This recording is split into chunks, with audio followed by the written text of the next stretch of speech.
Welcome, everybody, back to the Asians Represent podcast. And I say welcome back because this is the first episode of season 4 of Asians Represent. This is episode 66. I am super excited because not only are we starting off with a topic that is very near and dear to my heart, I am very excited about this topic, but we're also continuing our commitment to actually having a lot of Black creators on the show to talk about, their experiences in the TTRPG industry, as well as, in particular, like the OSR community, one that a lot of folks, and Nora, you and I were talking about how there is this perception that it is overwhelmingly white. So I think this is a really exciting way for us to talk about it, because we get to talk about something that is A, in my mind, super, super cool. B, a community where there are a lot of marginalized people doing fantastic work. So that said, before we dive into like the OSR itself, I don't typically introduce the guests, but I want to because I'm just a huge fan of you and I'm a huge fan of the work that you do. And I didn't realize how close you were to me, like geographically close you were to me. So I am very excited at the prospect of us maybe like sharing a table in the future. Yeah, absolutely. Well, Breakout Con. And I know you're going to Breakout Con, and I'm Yeah. planning on bringing a mobile rig, so maybe we'll have to do some mobile podcasting there. But that said, Absolutely. folks, this is my guest, Nora. Nora is the founder of a small press publishing imprint and online retailer called Monkey's Paw Games.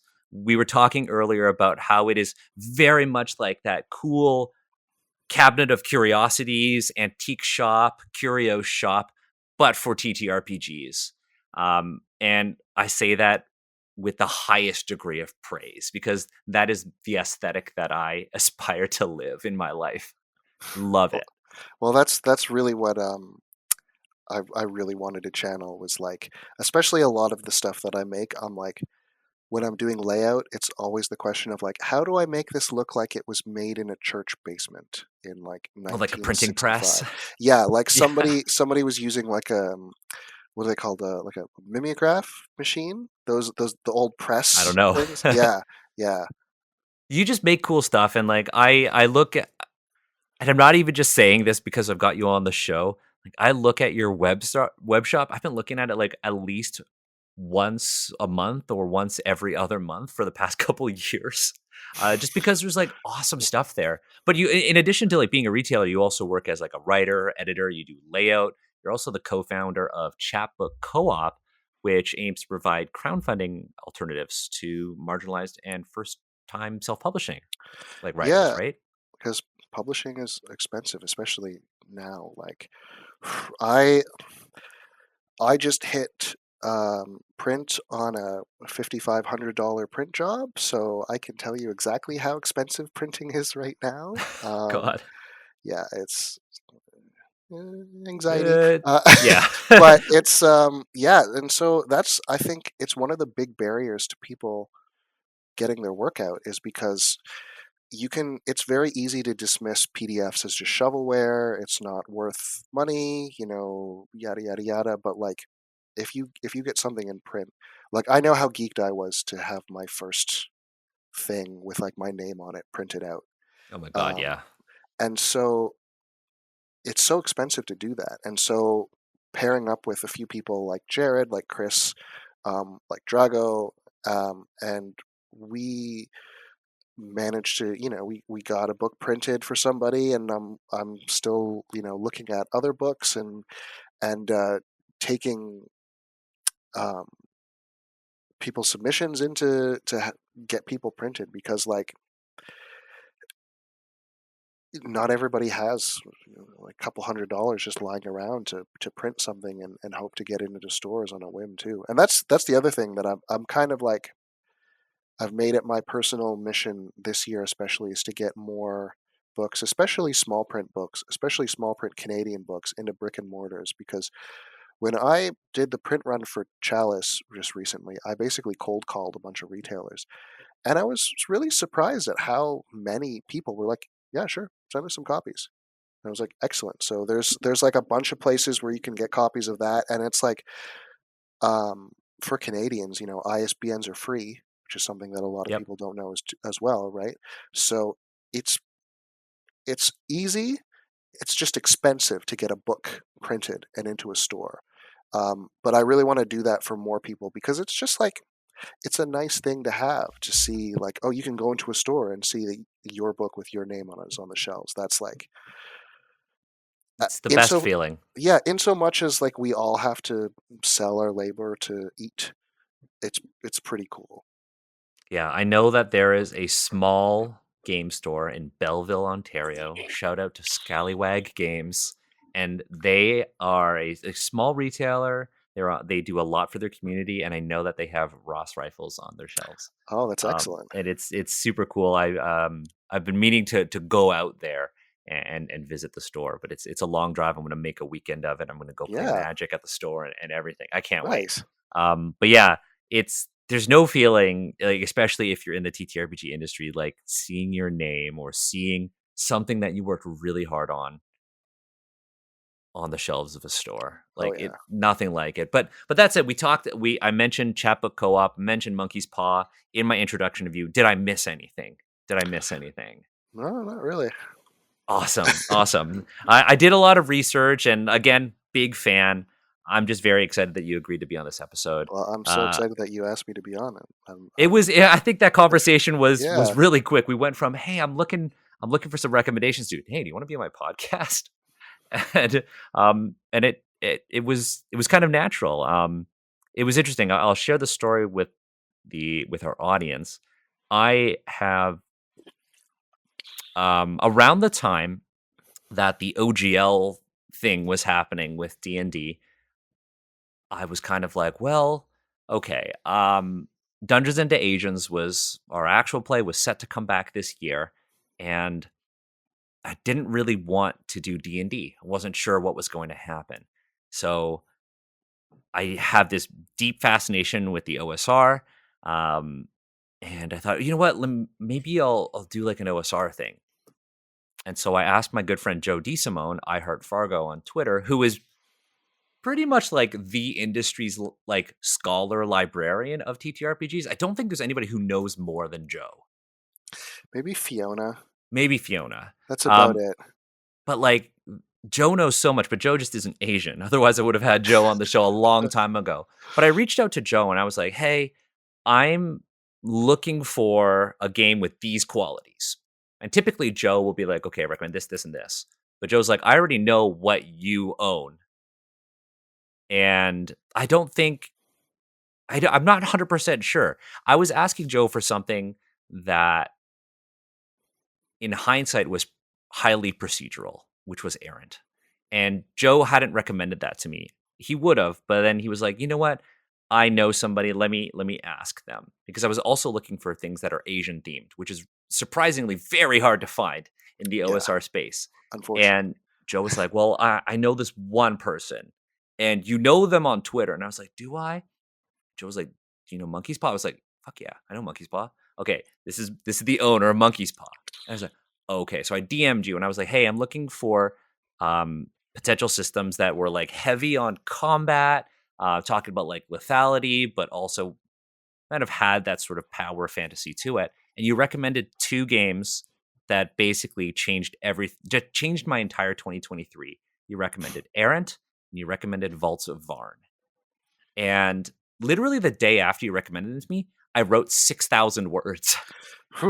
And I came up with a whole new hack and an original game that we're going to try to publish this year called Wandering Blades, which is like a wuxia game.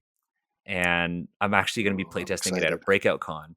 But it's like a high action dynamic action game that is highly lethal, but very survivable if you manage your sort of currencies, your in-game currencies very well. I'm very excited. But I love Errant, love Vaults of Varn. And so I thank you for that recommendation. And out of that conversation, this podcast was born. Yeah, here we are. I know Varn is definitely one of those books that, again, it makes me mad how good it is, especially. And it took forever, but I finally got the game's omnibus version that they did. I saw that on the store. They're so beautiful. Oh yeah, they sold out in about 12 minutes. Because I know it's expensive to print things, and I'm like begging Andre at Games Omnivorous. I'm like, you got to print more of these than you've been printing because they keep selling out. Like, I know I sold you a bunch and then they were gone, and then I sold a bunch. They're going on their like third printing now in 6 I months. I think a lot of Wild. people I think a lot of people don't realize how lucrative operating within this sort of OSR space can be. Yeah.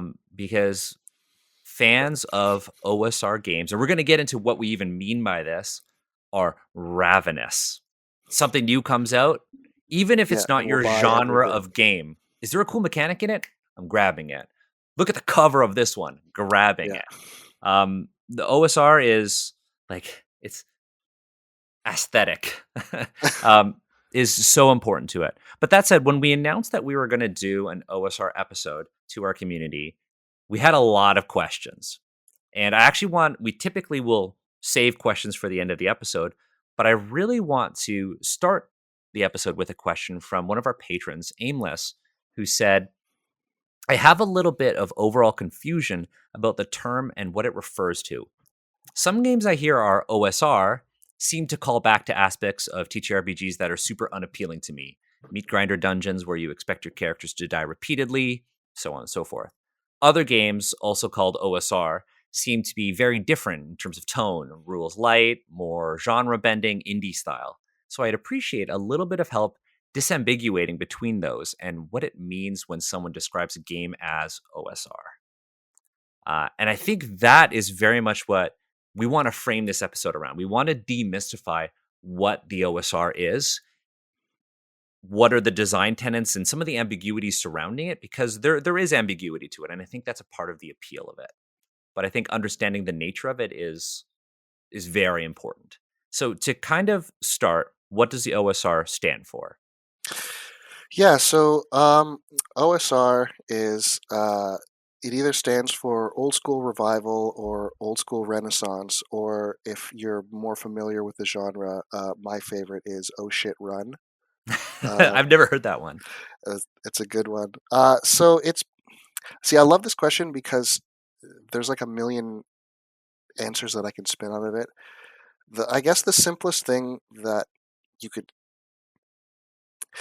it's it's a design movement and kind of a philosophy that arose out of a rejection of the design direction of specific editions of D&D. And editions is important because there's a few editions that we have to talk about and sort of the overall Western TTRPG zeitgeist, because it's like, and we talked about this earlier, but I kind of joke and not joke that the original OSR is 1975's Tunnels and Trolls because it fits a lot of the categories that people think about when they think about the OSR.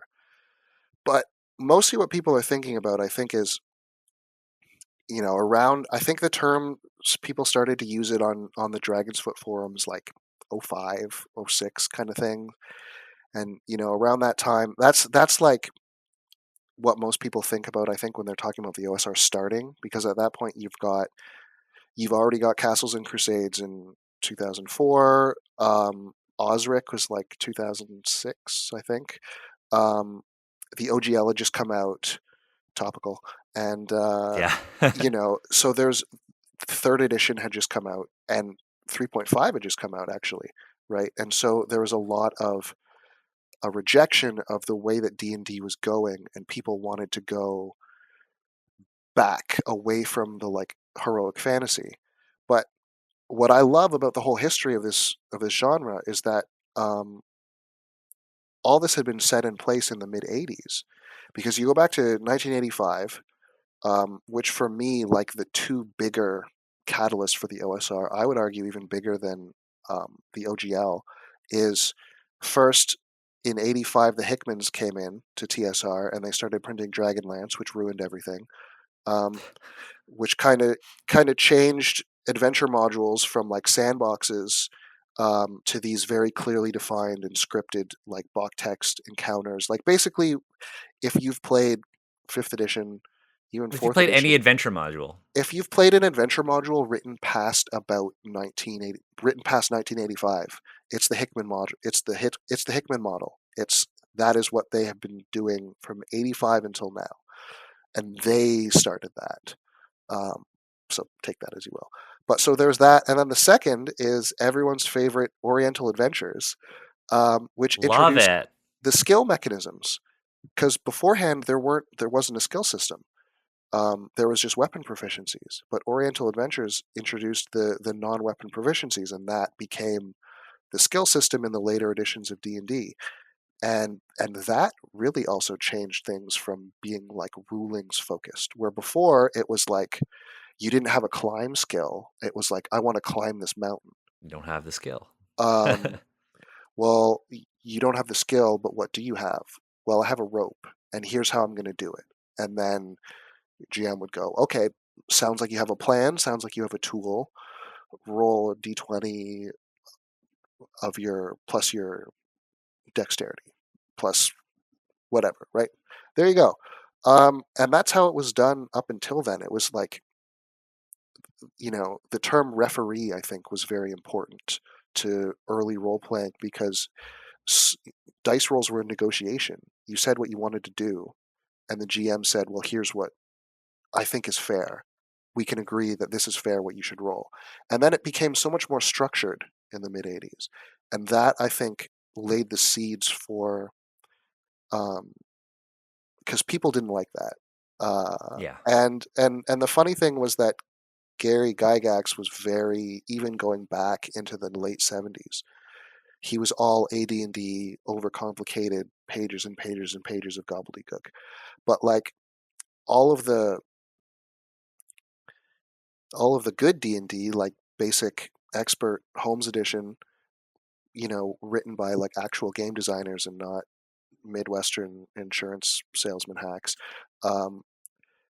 those were the popular ones, and Gary hated that, and he pushed everything to be AD&D, and that's what caused TSR to run into financial problems and cause them to change things up and hire the Hickmans in the first place. So it's like a series of dominoes that starts in about 1979, and then with like a single stream, and then in about 85 it hits like 5 more, and then they all go in all these different directions, and then you get to 2000s, and that's when the OSR really starts to take off. And I think that's kind of like from about 2005 to about 2010 is like the golden age of the OSR. That's like the first wave of just retro clones, people making retro clones of the good editions, basic, expert, OD&D, first edition AD&D.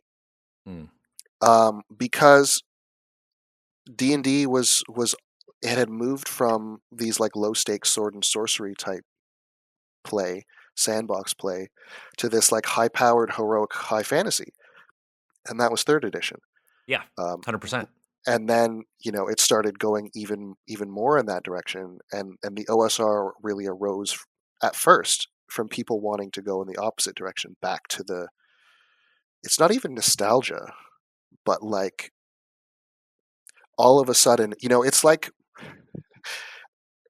when the Fast and the Furious movies go from them ripping off transport trucks to like using Volt as a weapon. Yes, right, and like flying into space, right, and so it's like the OSR arose out of people who were like, no, I want to see Dom and Letty ripping off transport trucks for microwaves. I want Tokyo Drift. Yeah. Oh God. That movie's on Asians Represent, we love Fast and Furious. I just, so I'm here. If you love Fast and Furious, Sean Richter of Orbital Intelligence just released Dungeon Grand Prix, which is what if a dungeon crawl, but go-karts. Excuse me. Yes. It's great. It's ridiculous. But I'm writing an adventure for it that is basically about 50% Fast and the Furious and 50% Gone in 60 Seconds for Dungeon Grand Prix. So I just finished watching Gone in 60 Seconds today, and I rewatched all of the Fast and the Furious movies up until, I haven't seen 9. I rewatched them all up until 9 over the last couple months, and I'm like, this is art. It is. It is. Art. They're They're so good. Look, They're they're so just movies good. about family. They're They, just 100%. Here's the thing with, and I don't want us to. Every time the Fast and Furious movies comes up, they come up on this podcast, and we go on these tangents about them. But you're absolutely right. I love that analogy about like I want the change in the Fast and Furious movies. I see that split come in when The Rock joined the yeah, franchise. When yeah, The Rock joined the franchise, that's when it all changed. Everything pre-Rock, you could almost say is that like old school. I find it really interesting though that you're talking about Gygax and how Gygax really led TSR down that road to ruin. When you think about classic D&D, a lot of people are probably listening or watching this and being like, "Oh, but like isn't the old school like really bad? Isn't it like, oh, I want to roll lower?" Um, but I think a lot of people also don't realize that D&D's roots are also in a lot of storytelling traditions and aren't very rules heavy. I think one of the most interesting things that I learned actually from our mutual friend Joe about the history of D&D was the Bronstein. Um, yes, and I found the Bronstein to be so interesting in that it was very much a story game that yeah. used that it was a tactile experience around miniatures, but it was very much story driven.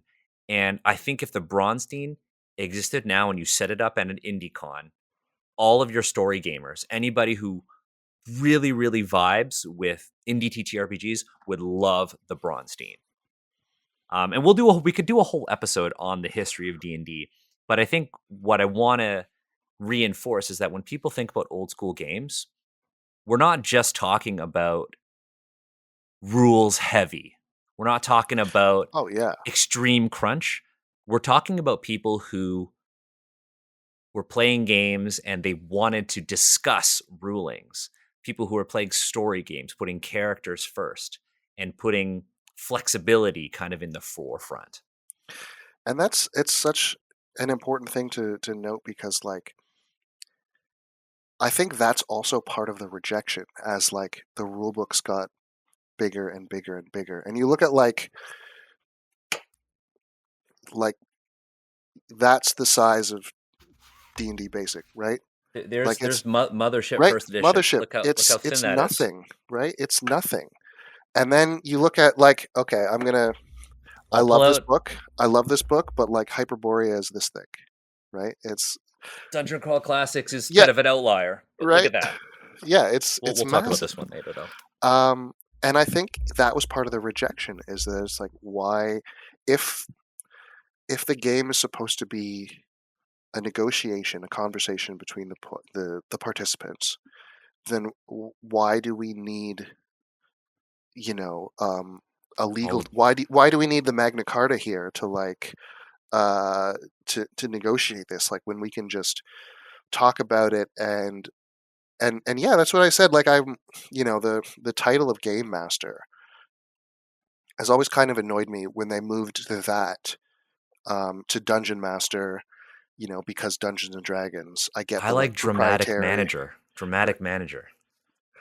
I'm a big fan. I've been using Chronicler in my game just because That's a good one. specifically because of the intro monologue in Conan.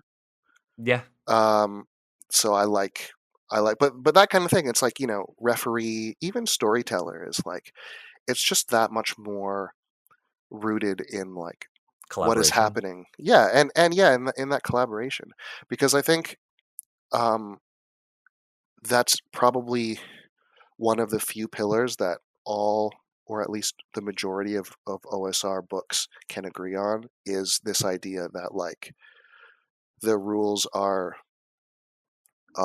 polite suggestions um, that you're bending or breaking or ignoring as necessary.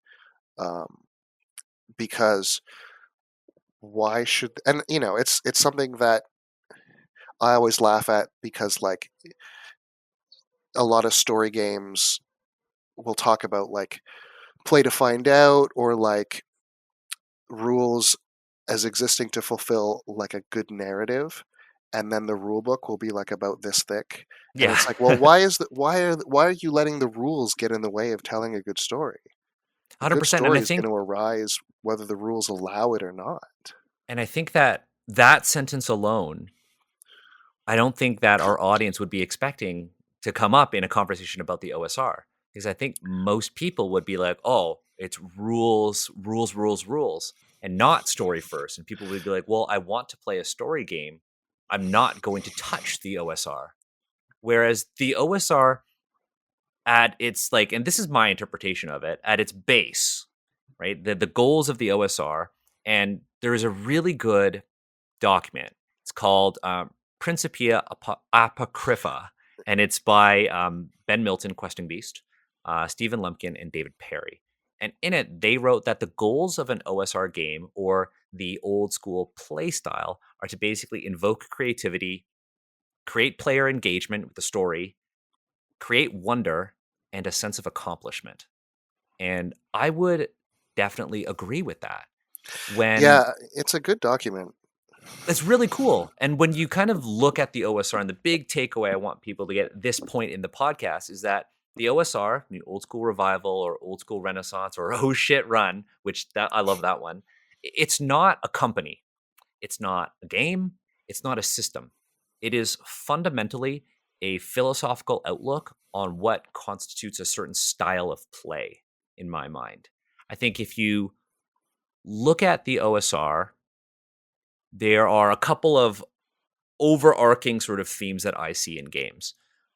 One is, and you kind of mentioned this, is this element of skill.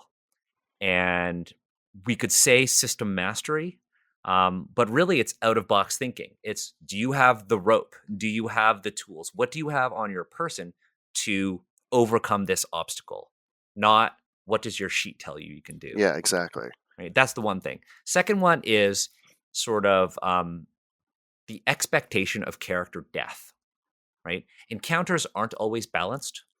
And OSR games, in my experience, value player creativity. And this kind of goes back to this element of skill, player creativity over game balance. So is there this terrible beast blocking your way?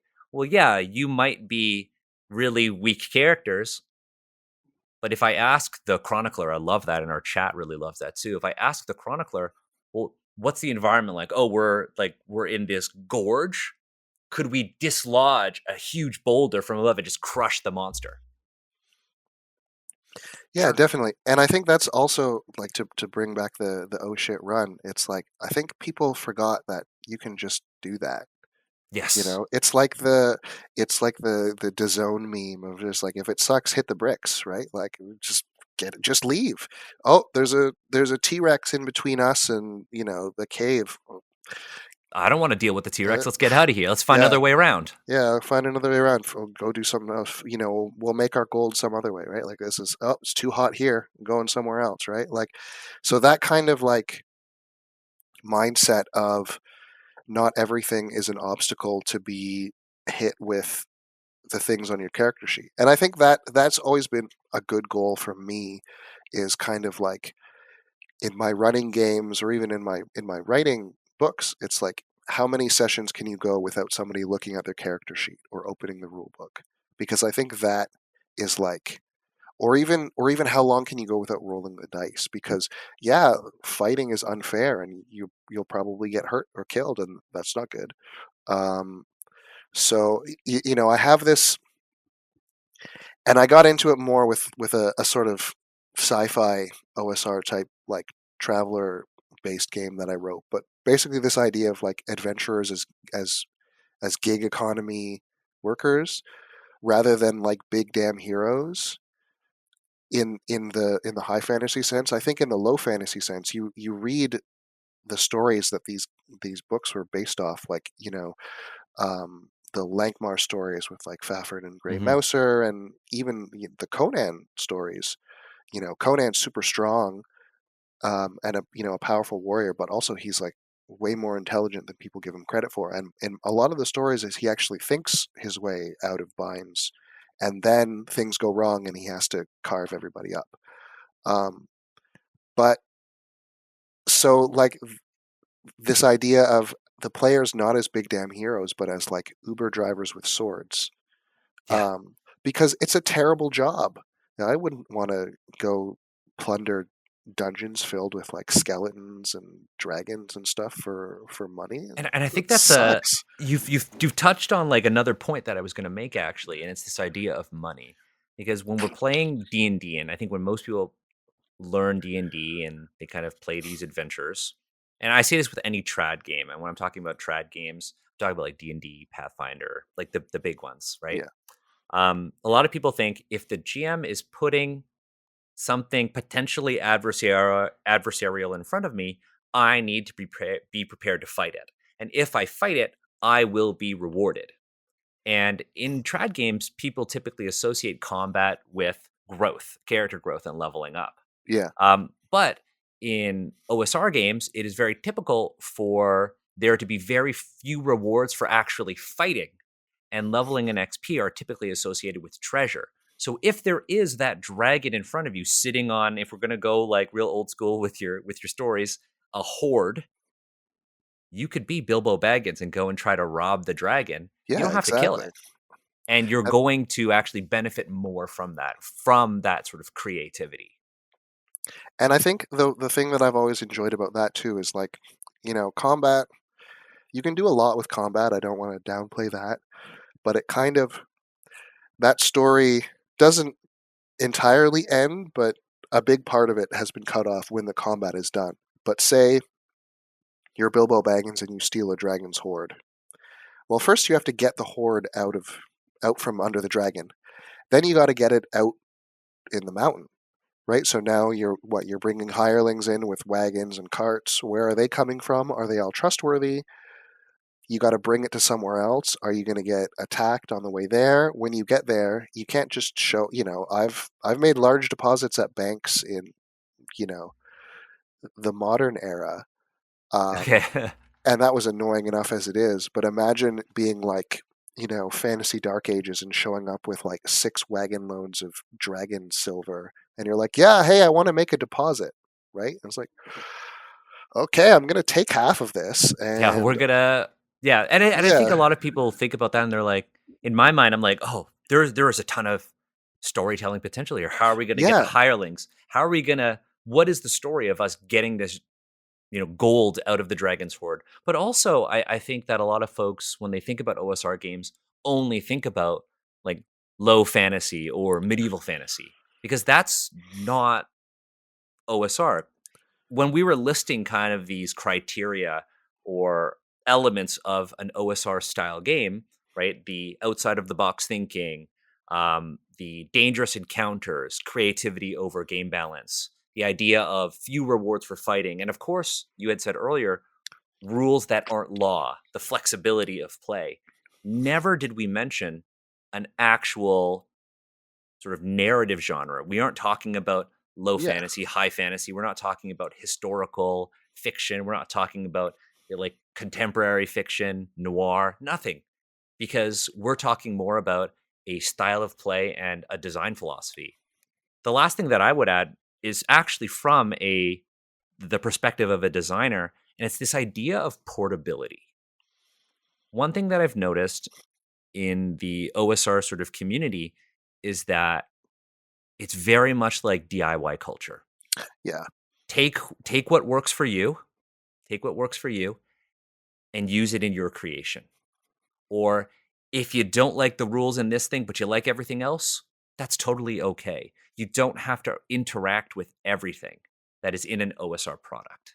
Would you agree with Yeah, that? 100%. Because it's like you look at, my, I, I always have this conversation in a joking way with a few of my friends because like I love Labyrinth Lord is my preferred retro clone, but like I love Labyrinth Lord. I refuse to play Swords and Wizardry. Why? Because Swords and Wizardry uses one save for everything, and Labyrinth Lord still has the like save versus poison, save versus death, save versus whatever. That is completely a ridiculous qualifier.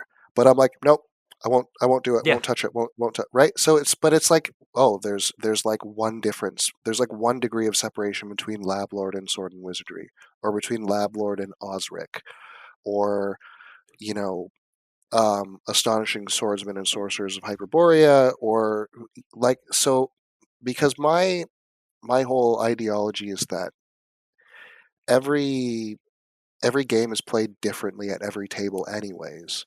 So all systems are essentially just your house rules that you're most comfortable with.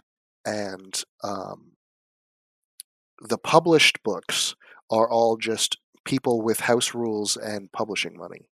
Um, so I think there's such a the level of portability in the OSR especially is because um, so many of these books have like a very common ancestry in like D20 based games, but even if they don't, because the DIY design philosophy and the focus on like more explorative gameplay and um, and all these elements that we've been talking about, like even if the stats don't necessarily align, say all the mechanisms don't align, you can pretty much port things one to one very, very easily. Yeah, and I think that is and I guess this conversation so far we have only talked about systems.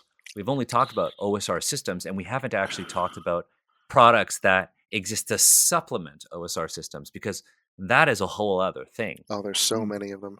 I've talked about my favorite OSR product is Kill the Archpriest by Skirples. And it is a I guess in the trad sense, it would be considered an adventure module, but in the loosest sense.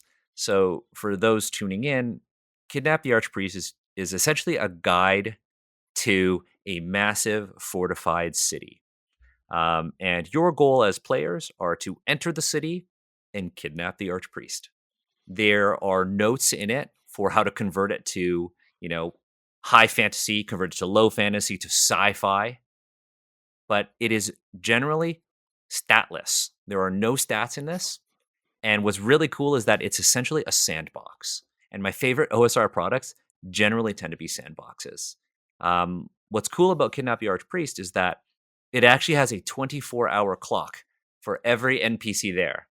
And so as the GM, you can be really creative with like, well, who are the players going to encounter? And if you're a player and you're really investigating one NPC, the GM is equipped with a means of helping you tell the story you want to tell. And I think that's really cool because when people think about OSR games, they'd be like, oh, tables, tables, tables, tables. Well, the thing is, I think tables are really interesting because they help you, they take a lot of the cognitive load off of improvisation. And they also bring an element of surprise and wonder to everyone at the table, including the chronicler, the referee. Because if you're explorers, if you're going from hex to hex or point to point, or in a more abstract sense, why not include some randomness? Yeah, especially as like replay value, kind of just like running something more than once, maybe running it again with a different group, with a different, or with the same group and with different characters, with the same group and with the same characters, and getting different results is always super interesting to me. It's it's like all those, like I grew up on the Diablo games, all the like procedurally generated dungeons and stuff, and I spent so many hours playing those games, which is essentially the same game, but it's like it shuffles things around and it seems different, and I think that's what tables really help to do. Is like you said, they add that element of randomness and like wonder to it. Like you don't really, nobody really knows what's going to happen next, right? So Yeah, and I think you also mentioned you use the word procedure, and that's something that's talked about a lot in the OSR, especially in Errant, which is very much marketed as like a procedure heavy game. When a lot of people see that, they're like, oh, is this rules heavy? No, no, no. If you think about procedures, and I was doing some research in this, and correct me if I'm wrong too. Um, if you think about D&D, because that's the game that most people know, D&D has one core sort of procedure, a set of rules that dictate outcomes, and it's just for combat. D&D has a set of scaffolded rules for how to run a combat encounter, but really nothing else. Everything else is actually fairly weak. And a lot of people think, oh, well, that's okay. We'll figure out what to do. Well, in a game that is procedure heavy, you have scaffolding for a lot of different things outside of combat. Some might have scaffolding for elements of combat that you won't see in other games. Some might have like procedure or scaffolding for exploration and travel. Um, and so for me, when I think of the OSR and I think of portability, I think of the portability of these procedures, of the ability for you to take a little rule set from one game and stick it into your Labyrinth Lord game. Oh yeah, yeah, and a lot of it is like, we all just kind of borrow things from different games and from everything in the same way that as a writer you borrow different elements from different books you've read or different media. And so, like, I was talking about this the other day, um, with one of my friends, Luke, who wrote Wolves on the Coast, because one of the rules or procedures is, for funerals, like Oh, taking the interesting. taking the gold for experience a little bit further. If one of your player characters dies, you can spend gold on their funeral, sort of up to the amount of experience that they accumulated, to like the other players, the attendees at the funeral can like buy that experience back, basically. And I was like, oh, that's Wow. genius. And he was like, yeah, I mean, I stole it from somebody else, so who knows where it's from, right? But it's like that, I feel like, is kind of the, if it's research if you steal from a lot of Yeah. sources, right? And it's like the same thing with, you look at, carousing. I think Ultraviolet Grasslands uses carousing tables for, to spend experience in town. Where's that from? That was on Jeffrey Ent's blog. Where did he get it from? Earlier on, I think it's somewhere in one of the OD&D supplements, right? It's just like stuff goes back and back and back, and who knows where it really originated from. And it doesn't really matter, because however you write it, you're going to put a different spin on it. But yeah, it's that level of adaptability and portability where you're like, well, I don't need to have the whole game be about travel, say, but we're in a sequence where we're traveling a long distance from here to here, so I'm going to use there's a really simplistic um, wind chart for sailing in Shot and Splinters, um, which I haven't read yet, but I'm dying to. It's another OSR. It's sort of based on the Wolves Upon the Coast Grand Okay. Campaign schedule thing, but it's Age of Sail, so very like Awesome. Master and Commander, which is a total guilty pleasure movie of mine. I adore that movie. So I'm dying to like bust out um, Shot and Splinter, but yeah, it's like, oh, I need something to get from here to here across the ocean.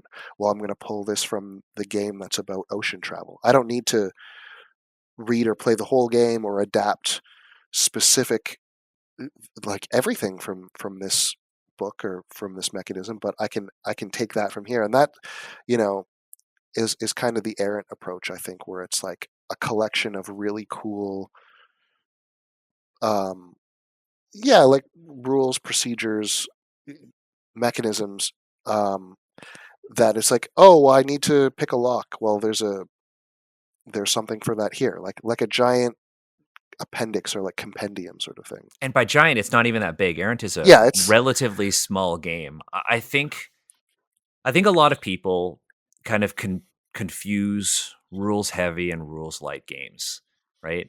When I think about rules heavy and rules light games, I think we think about complexity. But the thing is, when I talk about a rules light game can also be complex. oh, You of could course. have a single rule, but that single rule is how to interpret a million tables. And a lot of the rules light stuff too, I find it kind of necessitates at least a passing familiarity with not just the genre of whatever the game is about, but just like rules light games in general. It's kind of a bugbear of mine when you see it, especially on Reddit and stuff, or like Mm. RPG subreddit. It's like, oh, I need a game to run for somebody that's never run a game before, and someone's like, oh, give them something rules light, like lasers and feelings, let's say. No, But I it's would like not. if you've never played a role playing game before, I would not give them a rules light game, or maybe something that's that minimalist, because there's no frame of reference for, 100%. or like it's like finding people where they're at, and I think that's what um, a lot of OSR systems are generally good for, because with like a fantasy game, for example, you can be like, oh, have you seen Lord of the Rings? It's like that. And Yeah. then, even though it's not, because that's very high fantasy, but even like the first edition of D&D were so heavily inspired by Lord of the Rings, but also just like so low fantasy, completely opposite, right? So This it's is this is how I feel about OSR games when in this rules light versus rules heavy debates, right? When you think about a rules light game, if we're going to use lasers and feelings, which is a great game. Um, Rules light games can actually feel more complicated, especially to new players, because they put an incredible amount of responsibility on the person running it to figure out how things work, right? And this can be incredibly freeing for people who have improvisational skills and all of that, but this could also be paralyzing for others. But if you're looking at like a rules heavy game, a game that is either heavy on procedure, sort of subsystems that are independent of one another, or linked systems like 3.5 D&D or Pathfinder, right? They can feel complicated because there is a lot of stuff, but this can also be incredibly freeing because there's always a rule for something. You yeah, don't need to exactly. worry. And the designers have already figured it out for you. There's nothing complicated about that. And so I think when players are like, well, I don't want to try that because it's complicated, I would counter with complicated in what way? Yeah, Because if I say brought you a Powered by the Apocalypse game and you wanted to run a combat encounter and you're a first time GM, first time storyteller, first time chronicler, how are you going to do that? probably not well. Probably not well. I think of a game, one of my favorite Powered by the Apocalypse games, Night Witches. Um, Night Witches is really cool because it's got this phase system. There's also like deeply educational game about history, but also like, well, if I'm getting into a dogfight with like a German pilot, do you have rules for that? Not really in Night Witches. It's a great game, but it is designed specifically around telling one kind of story. Yeah, exactly. Um, and when we look at sort of this dichotomy or this actually more than that, this divide between trad games, story games, and OSR games, I feel like OSR games kind of slot right in the middle between trad games and story games. Historically, OSR games are rooted in that history of enabling players to tell their story, put their story first, right? Whereas trad games have tried to systematize certain aspects of it. OSR games can either compartmentalize different systems for use or encourage you to take what you want from elsewhere. Yeah, or even just throw the rulebook out entirely, right? It's like that. I like that, positioning it between, because yeah, it's kind of like, and I mean, you can do that. You can do that with all sort of genres, or design philosophies. But I think there is something about to be said about the OSR really kind of emphasizing that, especially where things are going now, with just the way that the genre has kind of evolved over, like, we're at like over 20 years now, Yeah. and no other than, I mean, you could argue that like the story game genre is the same age, just lining up like the birth of the Forge um, with now. Um, but I feel like that in particular was such an insulated community, and so as a result, the the successful story games have also almost become like the trad genre now. You know what I mean? Like you look at Yeah. like the successes in story games.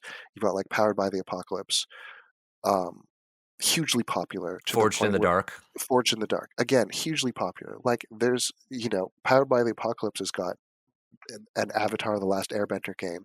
I worked on that. Forged right? Forged in the Dark, they're getting a TV show. Like Yeah. it's basically like it's like the trad approach at this point, right?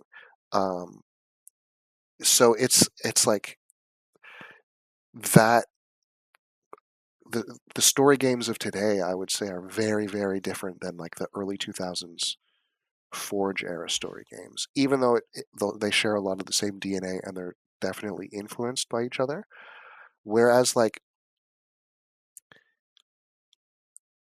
you can draw a clear line of the OSR from like 85 to 2000 to today, but um, I would say about 2010 things start to get muddy when you had that first major schism of like the people who were like, no, an OSR is a retro clone, and that means it's compatible with basic D&D.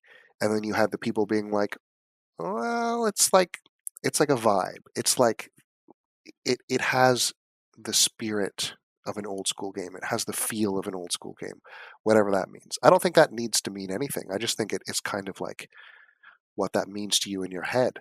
And I think a Um, lot of people, when they think about the spirit of that, and that's why we're gonna call this episode "Chasing Nostalgia." They think, oh, the spirit of is like, oh, the bigotry of these old school games. yeah, and that I think is definitely in. I always say that 2010 is the beginning of like the second wave of the OSR, the kind of post OSR, because that's when things really started to peak, to the point where like commercially, you have Wizards of the Coast hiring people like the RPG pundit to work on fifth edition D and God, D because they wanted to appeal to the OSR crowd. yeah, fuck that And you dude. have right, and you've got like Lamentations of the Flame Princess was printed in 2010, which is I think those were the people who really took the like the vibes of old school D&D is the most like puerile garbage that we can Yeah, take the out of like Lovecraft. shock value. Yeah, right. And like as And they somebody, kind of ruined it because there are a lot of games out there that people have simply missed out on because they associate the OSR with Lamentations, with like Pundit, I know. with those folks. And the thing that always kills me is that I mean, Lamentations like Ragu is his own worst enemy, and Yes. we've seen how that has played itself out hilariously. And also, there were a couple pretty excellent books not written by chuds for Lamentations just because it was popular, but the ones that everyone celebrates, like Death Frost Doom, Yep. Death Frost Doom is not good. Like our, I think and people that's not like even just them. I think they're very much hipsters within right. the It's like scene. that's not even me being a hater. That's just not a good module. It's not that good. It's not like a Red and Pleasant Land is not that good. No, I It's think that's not. super overrated. It's not that good. There are so many better things that came out of that era. Like you want to talk about a good um, Lamentations modules. Anything written by Zarkov is incredible. Shout out to another Canadian designer who's like I don't know if you know it. Do you know any of Zarkov's stuff? Like No, I don't. um, I'm blanking out on the NGR. Um, Hmm. but he did like Gnomes of Levnek, A Thousand Dead Babies, which sounds like it would be like a schlocky like edgelord adventure, but it isn't.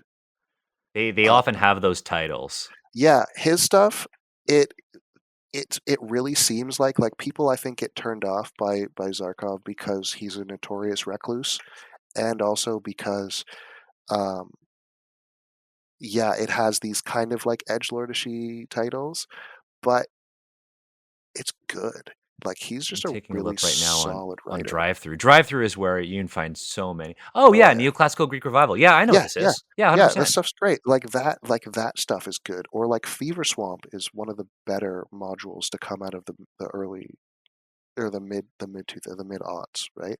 Like Yeah. that's a great module. But like the thing that always drives me crazy about the perception of the OSR is that, and it's not to downplay the effects of the chuds and on the industry, because I could tell you all about those folks. But can anyone name an RPG pundit book? No. Other than the player's handbook, 5th Can edition. anyone, right? Can anyone point at something written by Grim Jim and be like, yeah, that dude wrote that? I think the Or only Venger Satanis or I think the any only of ones those, that people can name are like content. Well, I mean, these are all awful people. Are like maybe some of the Zach books right? And it's because like of the Ennies. they didn't have any lasting impact No. on the scene other than stinking it up. You remember the OSR because you're like, oh, I remember there are people who are bad associated with that genre. Yes. But you can't remember any of the work they did because it's not good. Because they're not good writers. They built this bloated image of themselves as like schlocky edgelords, and they all sunk. Like the I kind of like hate creeped on VengerCon from this summer. It was like 10 people showed up. Oh, God. It was- And that's the thing. Like you make a really good point. Like a lot of people kind of prevent themselves from going into the OSR because I did see a comment in our chat. Castella said, "My struggle is when I see OSR content, I don't know.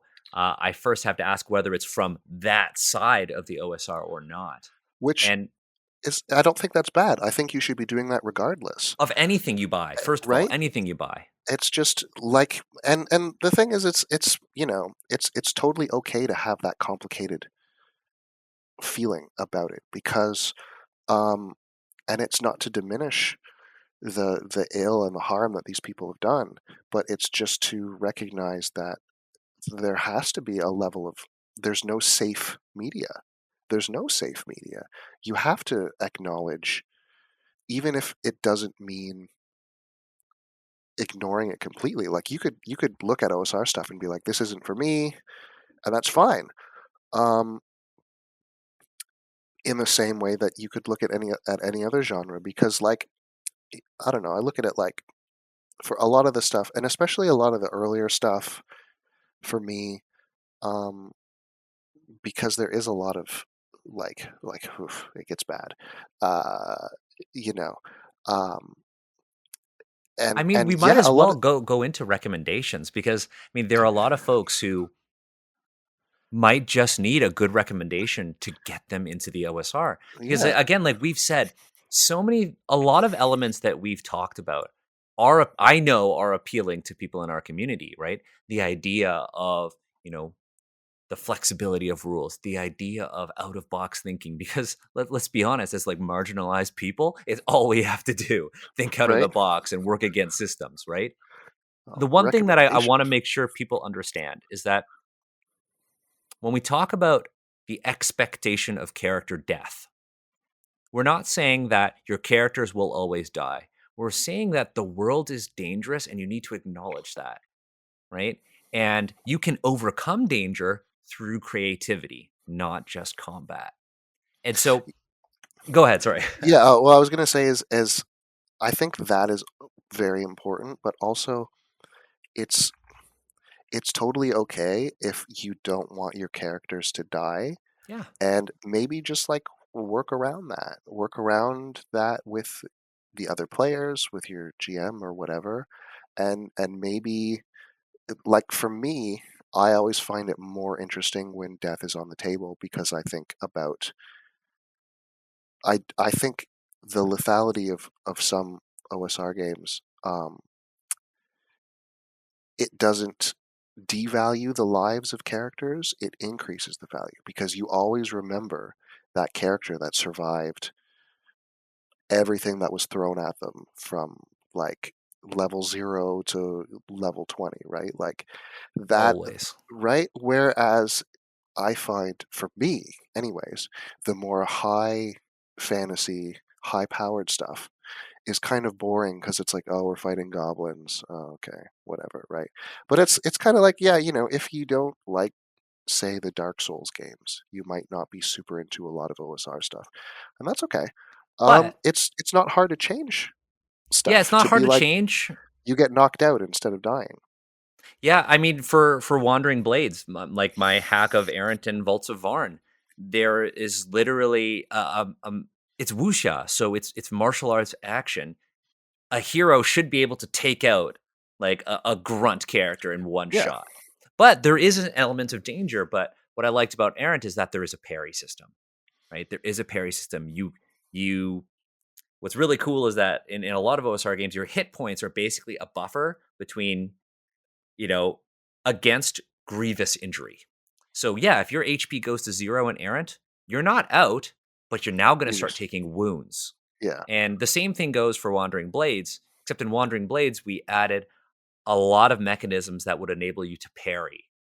You could use your environment, you can use your weapons, your gear, you can use chi to protect yourself. So if you are clever with what you are carrying, if you are conservative with the systems that you basically are mastering as a player, you might never die in a game of Wandering Blades or even Errant.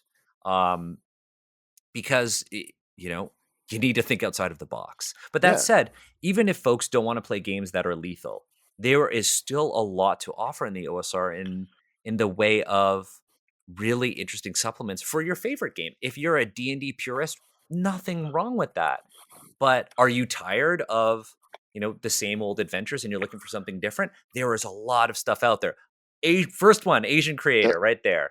I had to. Yeah, I get Why don't mad. you tell our audience what that is? Because that is very, first of all, you're holding very sought after physical print. Oh yeah, so these are the Thousand Islands zines.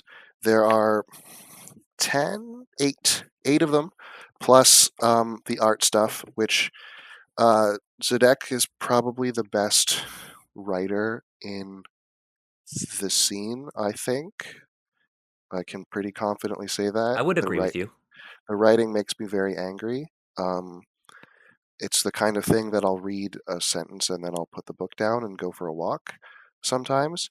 But it's all um, Southeast Asian mythology inspired. It's thousand islands. Each zine is an island, and it has a specific theme. It ties into like weird gods, and also it really ties into like um,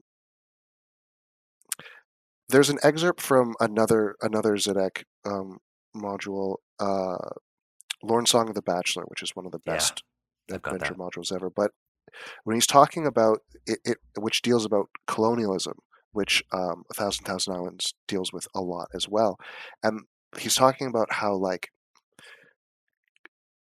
it's not written as in like, oh well, the colonists are the bad guys and the people who support the colonists are the bad guys, and you could be anti-colonial by fighting them. And it's like, no, there's like a complicated equations and negotiations being done here by marginalized people because they don't have the power. You know what I mean? You have to, unfortunately, make decisions in the same way that we all live under the yoke of capitalism and we have to Hmm. make complicated decisions and negotiate with our own morality. That is the situations in a lot of these books. And so they're very beautifully written. Incredibly They're very evocative. sad. They're super evocative. They're funny. Um, my favorite is Merkerger, the Death Rolled Kingdom, which is It's the crocodile first themed. one. It's the first one. It's that and which is it? Anjang, Queen of Dog Mountain. I think these two are probably my two favorite. They're so good. But there's just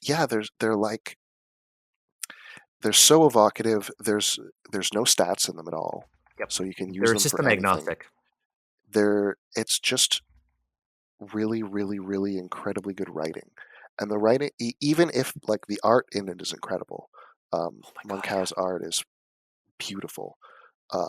But even if it were just the text stands alone by itself so well that like it is. Like I get mad just thinking about it because I'm It is like, if I could, probably the most acclaimed modern OSR title. I think I could confidently say it's one of the most acclaimed modern I OSR think so. titles. I think it's one of those things where everybody is like, it's your favorite writer's favorite writer kind of thing. I don't think anybody is writing in the OSR sphere right now that hasn't read Thousand Islands and been like, damn. Or This, longs for a physical copy of it. yeah, they're. I This think they're guy. back in print. It was really hard early on in COVID getting stuff out of Malaysia, but I think they're running out of a warehouse with Exalted Funeral. But I know Mm, that that's been hard. It's been hard for me to get stuff out of them lately because they're running like $6 million Kickstarters all at once and employee turnover and blah blah blah. So there's like a ton going on yeah. there, which I get. But And yeah, that I think Thousand Islands is like the perfect first recommendation because while we've talked about the ideas of like danger, XP via treasure, rules, flexibility, and out of box thinking, the first example was something that doesn't have any rules at all yeah, it's just a because book. it plays on this idea of invoking creativity, engagement, wonder, right? And portability. If you're Oh yeah, into 5e D&D, you could still get Thousand Islands oh and yeah, use it. My recommendation is actually on the same lines. It's Undying Sands. And I'm yes. holding, and it's just this drawstring bag. Undying Sands is by Games Omnivorous. They make fantastic products. But Undying Sands it's actually not just that. Um, I'm going to pull it up right now as I fumble with it. Undying Sands is this sort of like bag full of tiles and a screen. And this screen is, first of all, incredibly beautiful. The art is, first of all, gorgeous for the folks who are watching live or on YouTube. The art is gorgeous, and the inside is just full of tables and ways in which you can use these hexes. Now, what I love about this is how you could take Undying Sands and stick it into any fantasy game that you're running. I need to take my players into the desert. Well, Undying Sands gives you all of these hexes. They're all numbered, and the numbers correspond to information on the screen. And they all have incredible, let's see if I can get it on camera, incredible art on them. And you could essentially build out the entire desert as your party is exploring it using And just these hexes and this screen. each hex has like three like things on it too, right? Like it's Oh not yeah, just the like one. Is it three or two or four? I let's don't remember. pull up one. I'm gonna pull Yeah, up one. It's hex number 11. So it's got some really interesting art depicting some sort of skeletal altar with some headless ghosts. And if I look at my screen for hex 11, I'll see that Hex 11, Altar of Profane Rites. If blood is spilled on it, roll a d4. 1. All curses are removed, but manifest as headless ghosts. That's really cool. 2. A comet will crash here in 1d4 weeks. 3. A danger is invoked. What is a danger? 4. A gateway to another realm opens. There's also a half sunken tomb of ancient royalty, guarded by headless ghosts. Um, and it just says generate or improvise a dungeon that contains knowledge of the consequences to the ritual as well as treasure, or a steamy oasis overgrown with greenery, strange birds, and man-eating flowers. 1d6 bodies to loot within the flowers. I love this so much. yeah. It's such a good. It's such a cool idea. It's another one of those things that I was like mad that I didn't think of. Just having like a cloth bag with a bunch of hexes that you just like map out yourself. Because I love any kind of mapping Yeah, stuff. yeah, 100%. I mean, a lot of the things on my list, because one of our community members, Miss Mike, asked, "Are there any OSR games you recommend for noobs?"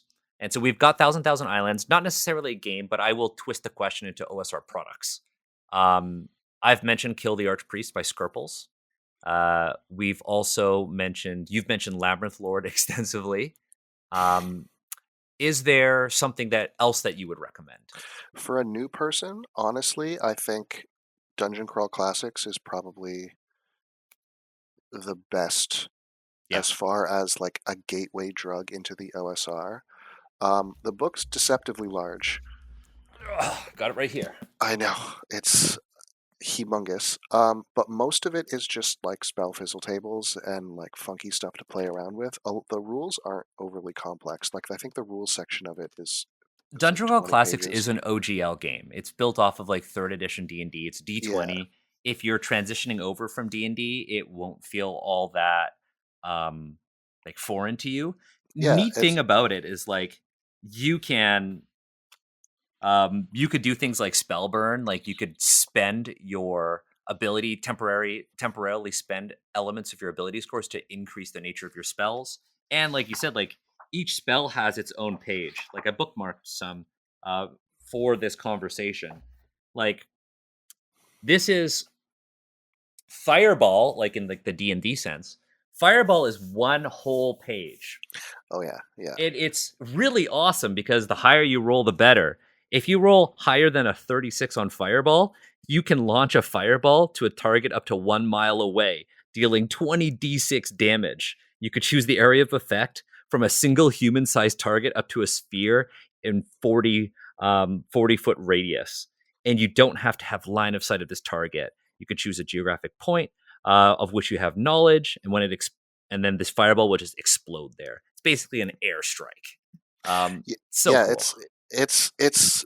it's very like the whole game is just like what's the coolest thing that we could do right now, and at the same time, it's like it's written in a very approachable tone. It hits all the sort of like retro clone sword and sorcery notes. There's like 120 adventures written for it. So Like the many. DCC module list, and most of them are very, very good. They Especially always like, release them on Free RPG Day too. yeah, all of the ones written by Michael Curtis and Harley Stroh are amazing. Um, and the other reason I think I'd recommend DCC the most is that like we were talking about before, a lot of other games sort of expect like at least a passing familiarity with the genre, with OSR type games. And that doesn't necessarily make them not beginner friendly, but it doesn't really make them beginner friendly despite being like rules light or like more rules light than you'd think. Whereas DCC, it kind of like it does have that hand holding element of like a trad game where it walks you through everything step by step. Um, But it and it, also go ahead, sorry.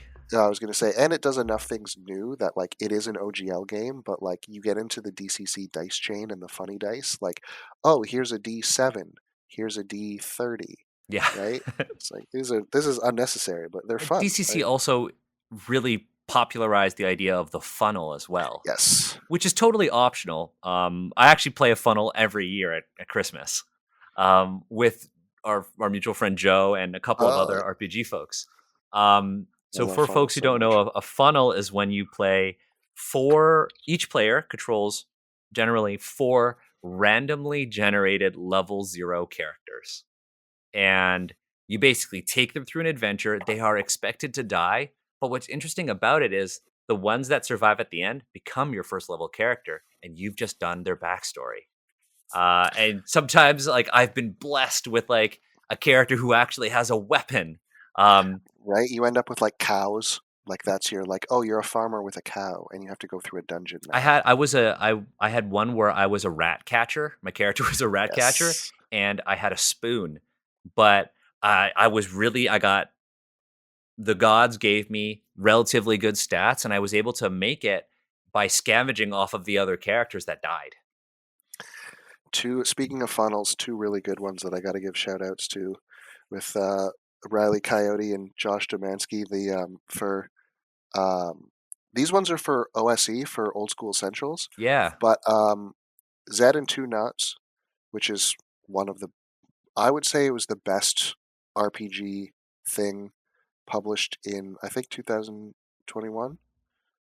And then Tangled, which just came out last summer. They're Oh both wow. funnels. They're excellent. Tangled is super cool because the layout, which is another thing that makes me angry, it's so good. It's like it looks like the manual for a Like Super an old Nintendo school Zelda game. game. Yeah. Yeah. And then Zed and Two Notes, it is a funnel in the purest sense, in that like you start out as the inhabitants of like a peasant village, and a flying saucer appears over your village one night and everyone gets sucked up into it. And Oh, that's sick. that's how the game begins. You just like your characters waking up in their beds being sucked into a flying saucer. And then you go from there. And it's like it's such a fun funnel. They're both amazing. It took me a really long time to realize that Z and Two Notes was a backronym for zoo, Oh, which I was like, oh, I get it. But it's those two are absolutely excellent. speaking of aliens, my recommendation would obviously be Mothership. Um, Yes. extremely like first of all, Asian creator, just like Thousand Islands. Mothership is if you like Event Horizon, if you like Dead Space, you will absolutely love Mothership. It is I got this at like Gen Con 2018, and I think this is one of the first print runs of Mothership. Ooh. Um, but it is highly procedural. It's got flowcharts on how to do things. This is the essentially like the player's handbook. It's very, very thin. And I have one of the first, I guess, published adventures called Dead Planet. And it Yeah. is a work of art. You have a scientific facility, you have this research facility. The art is incredible. I've run this using a variety of systems. I've run it using like through Starfinder. I've run it using Mothership. Like the art is just really really cool on Dead Planet. I think this is one of the more accessible sci-fi OSR games in my mind. It's also one Yeah. that's extremely well supported because there are a lot of people who make their own independent stuff for Mothership. If we're getting into sci-fi stuff, I've got a Yeah. couple actually that so the first, this is probably the game that I steal from the most, I Okay. think, is Star Dogs, I've never heard of which Star Dogs. it's uh you'll want to look it up. It's on drive through. You can get the print copies on Lulu. Um, it's a super simple system. It does a lot of the same things with usage die, like Macchiato Monsters. Yeah, I know Um, Macchiato Monsters. so you'll probably pick up. But one of the things that I love about Star Dogs the most is that the referee's handbook is all just procedural charts on how to basically create like a section of space and then map it out to Oh, that's explore. cool.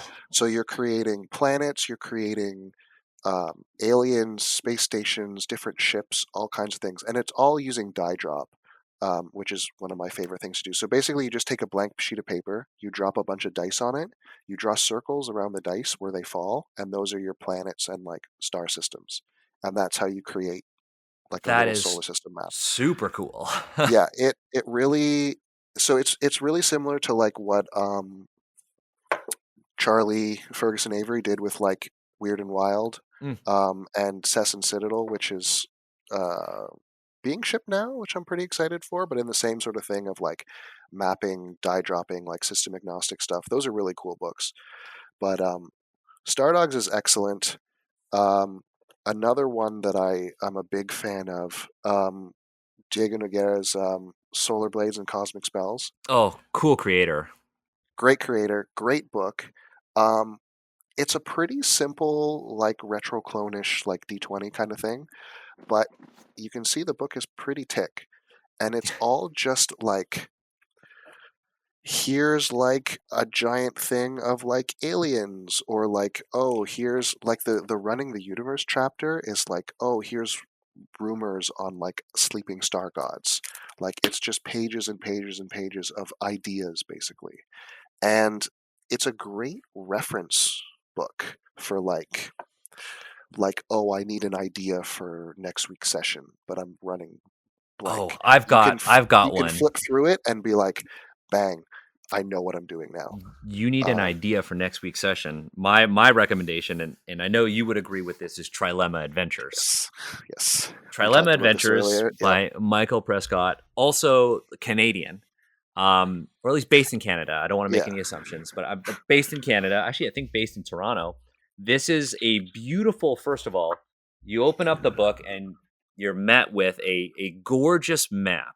This book there is a whole series of Trilemma books, but this particular one has not only an interesting sort of campaign or world primer in the back with interesting creatures and stuff, but it's also got 2-page dungeons or encounters Yeah, I love all of that those. you can do. I really love this because it's something that you can use for anything. I actually ran my first in-person 5e game for my family using Trilemma, and my parents loved it. They loved it. It was super cool. I had like some Dwarven Forge out. We played D&D using Trilemma, and it was super easy to use, super portable. I would also say if you had you needed a filler session, or you were doing a one shot, or your characters were in some sort of transition period between adventures. Another one, I don't have a physical copy. I don't know if they exist. Is Willow by Lazy Witch. Oh, yep. They do actually. It's funny. He just messaged me. They're doing a reprint. Oh, So, well, I need to get one because Willow is just another micro setting that you could stick into your game anywhere. Literally plug and play. somewhere. There are so many of those. Willow. I also think of Beyond the Borderlands by Gnarled Monster. Yes. Same thing with Undying Sands by Games Omnivorous. Super, super cool. If folks are interested in dungeon crawling, because a lot of people think OSR games are just dungeon crawling. They're not. I think we haven't even mentioned a single dungeon yet. I know. I don't think we have. The only dungeon I would recommend to start is actually Tomb of the Serpent Kings. Tomb is a good one. I like. It's a good introduction. Yeah. Yeah. As far as intro dungeons, what have I got? Oh, where is it? Temple of 1,000 Swords. I've never heard of that one. Brad Kerr makes a lot of really cool stuff for OSE, which has some pretty fantastic dungeons itself. Like the Dolmenwood stuff is great. Oh yeah, I know Dolmenwood. Yeah. Not Winter's Daughter. What is it? Incandescent Grottos is fantastic. I know that one it's too. really Yeah. fun. Yeah, but Temple of 1,000 Swords is a really good like intro. It's not even specifically billed as like an intro dungeon, but it's just a really well written, like, tight, quick, like, you enter a dungeon, go type module. Yeah. It's one of my favorite modules, and I don't even play it using the system it's designed for, is the Inn of Lost Heroes. It's a Labyrinth Lord adventure. Yes. This one's really cool, like conceptually, because it takes place it's essentially what is that called on TV when you have an episode of like a sitcom and it's set in one location? What's that called? That's gonna bother me. I know what you're talking about. But anyways, it's an entire one shot set in an inn. You could slot this anywhere, but there is a tragic backstory associated with this inn, and the inn transitions between this sort of ashen, burned version of the inn and its present one. And you're trying to escape this inn, which is essentially a pocket dimension, and is super cool, really evocative, and it's very easy because it's an OSR adventure to a bottle episode. Monty in our chat about that. It's really easy to slot into any fantasy TTRPG that you're playing. We had a question, and I think this might actually sort of inspire our next couple of recommendations. Is Van had asked, do you feel like there's been some rising interest in the OSR, and why? We've got a big elephant in the room, is that like people want to move away from D&D. And a lot of people are looking into the OSR. And the real question is, what would me and other 5e born players find new and refreshing? We've talked about sort of like narrative and evocative sort of writing, like Thousand Islands. But there are also, I think, entire systems that are just really fun to play because they build on your childlike wonder. And you and I were talking about this on Twitter. We were talking about Mouse Ritter, Yes. by Games Omnivorous. And it in of itself, first of all, it's free. It's a pay what you want game on itch. It's a full system. If you want a digital copy, and you play as tiny little mice in their world. Um, and the character, it's very easy to learn. The character sheets are really cute and build off of an inventory system where you essentially have boxes and you put things over top them, and that's Yeah, your inventory. it's a total paper doll thing, which I think is kind of, it's very much a 5e thing, that like your character is like, this is your character sheet, you add things to it, you take things away from it, but your character sheet like is your character, like it's an artifact of play kind of thing. And I think Mouse Ritter does that really well because, like you said, you have like I'll show you actually. I have the box set right here. Oh, nice. Um, but yeah, you've got the book, which is beautiful. But so you've got your character pad here, and then you've got your Oh, you inventory. have You've to got put all it these in front of you. boxes. You're on the. Uh, Yeah, there you go. yeah. So you've got your character pad here. You've got your inventory slots, and then look at these. I haven't even punched these out yet.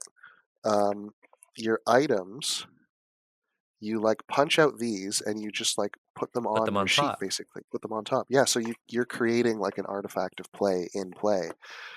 um, and it's like having a whiteboard but with small pieces that you can lose. So I mean, it's I love it. I think it's great. Because I geek out about stuff like that. But I haven't even punched those out because anytime I play Mouse Ritter, I use a whiteboard for everything for character sheets. Yeah, But it's that idea of like, this is your character. It's entirely contained within this page or these pages, and I think that sort of resonates a lot with the 5e playstyle kind of thing of like, what can I do? All of my options are right here, and it's that like into the odd style of play where there's not really classes, but your character is and can do what it is that they have with them. Um, and I think that is something that it's not the same as like the 5e playstyle because it's not like a class ability, but it's kind of like each item is a separate class ability that you can gain and also lose. yeah. Um, That's a yeah, really good way of putting it, and I think that would be very different to people coming over from 5e, right? yeah.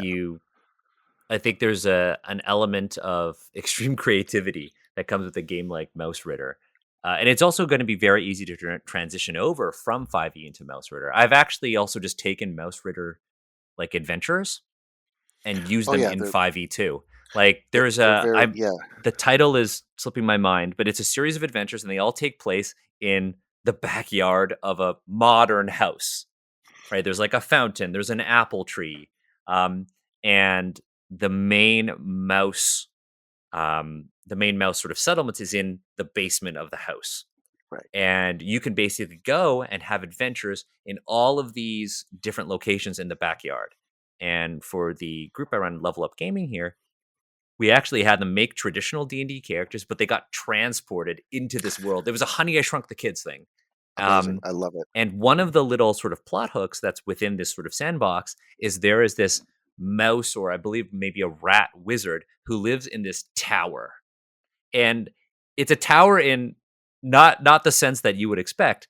There is a storage shed or a little museum in the backyard, and it's got a suit of plate armor. And this wizard has made its home inside the armor Oh yes, yes, I know this one. and in the helmet. And the Yeah, yeah, armor yeah, yeah. itself is a dungeon that you have to crawl up through the boot. And it's really interesting, but you also have to get the key to get into the shed. You have to negotiate with like the crows who like shiny things. It is very, very cool. I forget the name, but I will link it in the show notes for our patrons. Yeah, as Mouse Rider's a great one too. But I think also just like from a 5e player's perspective, there's a lot in even the books, like the 5th edition books, that are also things that are taken from um, like classic gaming and stuff that doesn't get used or brought into, or people like, I've had this conversation with people where talking about like, because a big element in a lot of OSR games is you're talking about like surprise rounds, reaction rolls, morale. Oh, Those are morale is all huge. those are all things in 5e, but nobody uses them because so much of how we run games is based on how, it's like Monopoly. You don't play the rules of Monopoly. You play the rules of Monopoly as taught to you by like an older sibling or your parents or like a friend kind of thing, right? So like and I think that's the same. I mean, that's the same with all games, but I think that's especially the same with 5e. A lot of 5e players probably got into it because they've watched, actual plays. Hmm. They're not making reaction rolls and morale and stuff in there. So you're trying to emulate a play style that's very cinematic and that's very, it's like a radio play. Um, and if you want to keep that, but move away from the actual rules and the actual systems that are associated with 5e into something else, there are new things that were kind of there the whole time. And it's like, oh, this is a really cool idea. This idea of like variable reactions instead of like kick in the door and fight the goblins. It's like, oh no, maybe they're hostile, maybe they're friendly. Why is that? Why are they here? What are they doing? And that's kind of very key to a lot of sort of OSR gameplay, um, and a lot of dungeon design, but that kind of gets lost in the wash in sort of modern dungeon design because so much of it is scripted encounters based on um, like class abilities and the availability of those class abilities for certain levels, right? It's like, okay, we've got a 5e dungeon. This is a CR6 dungeon. There's going to be 3 regular encounters. There's going to be one kind of hard encounter, and then there's going to be one hard encounter, and we need to balance it for this, and this, right? But it's all with the idea that you're going to be overcoming them through probably combat-based character abilities. Whereas you look at like, I don't know, you're playing Labyrinth Lord, and it's like, oh, you walk in the door and there's 2d6 goblins there. Make a reaction roll. Oh, they're suspicious of you, but they're not necessarily hostile. Why are they there? They want to know why you're here. Go, right? And so that I think is an element of play that people can pick up on very quickly, um, because it's rooted in all the things that they're used to from watching actual plays and playing 5e. But it isn't. It's not even that it isn't innately tied to the mechanisms of the game that they're used to, because it is. It's just they're not. They haven't discovered that yet, and Yeah. so it's like reading a book for the second time and picking up on a passage that you missed and being like, oh, this changes how I view this whole page.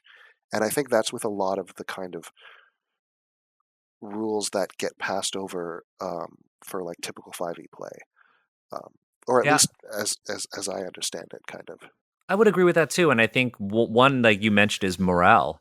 Like when you have a combat encounter, most people think, well, we have to kill everything. Yeah, Right. But with morale, it's like, oh, well, if we've defeated most of their forces, are they actually going to keep fighting? If we've defeated their leader, are they going to keep fighting? yeah, Like, well, what will happen? And, if you're a seasoned DM and you're playing D&D, you'll make those decisions yourself. But for those who are maybe getting or are new to this or getting into it, this is kind of like a procedure in place to help you make those decisions to guide your exactly. players. And like a lot of like the people who play 5e that don't know that like reaction and morale are in the books, it's because it's on page like 392 in the Dungeon Master's Guide, tucked Just away like the somewhere honor under rules. or sub, right? And it's like, well, of course they're not going to know. It's not like that.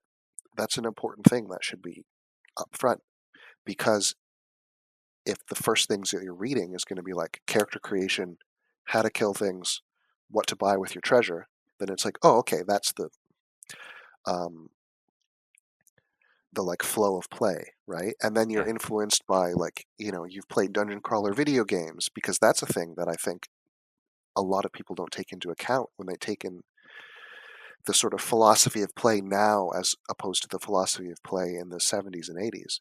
Because you look at a lot of those older modules, and they're they don't specifically include that, like, you can negotiate with the monsters or whatever. But if you read a lot of the accounts of play, very few of them are people just kicking in the door and killing everything. And I think a lot of that is because now, with the context of time and with the context of these other mediums, like way more adventure movies about kicking in the door and killing all the monsters, but also video games. You know, my first interaction with Dungeons and Dragons was the Baldur's Gate games, Oh yeah. which you you mostly kill things and loot them in those games, right?